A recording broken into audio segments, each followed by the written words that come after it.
Bharatiya Janata party ఒక చారిత్రక నిర్ణయం దిశగా అడుగులు వేస్తోంది.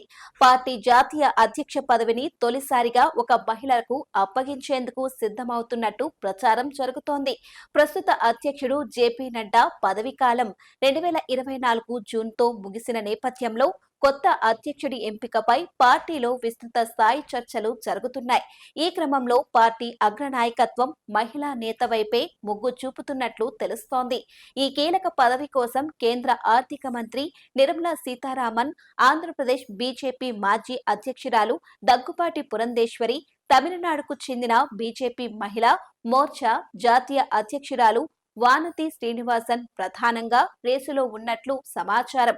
నిర్మలా సీతారామన్ కు కేంద్ర మంత్రిగా, పార్టీలో సీనియర్ నేతగా అపారమైన అనుభవం ఉంది. మరోవైపు బహుభాషా కోవిదురాలైన పురంధేశ్వరి నియామకం ద్వారా దక్షిణాదిలో ముఖ్యంగా తెలుగు రాష్ట్రాల్లో పార్టీని బలోపేతం చేయవచ్చని అధిష్టానం భావిస్తున్నట్టు సమాచారం. తమిళనాడులో క్షేత్రస్థాయి నుంచి ఎదిగిన వానతి శ్రీనివాసన్ పేరును కూడా పార్టీ పెద్దలు పరిశీలిస్తున్నారు.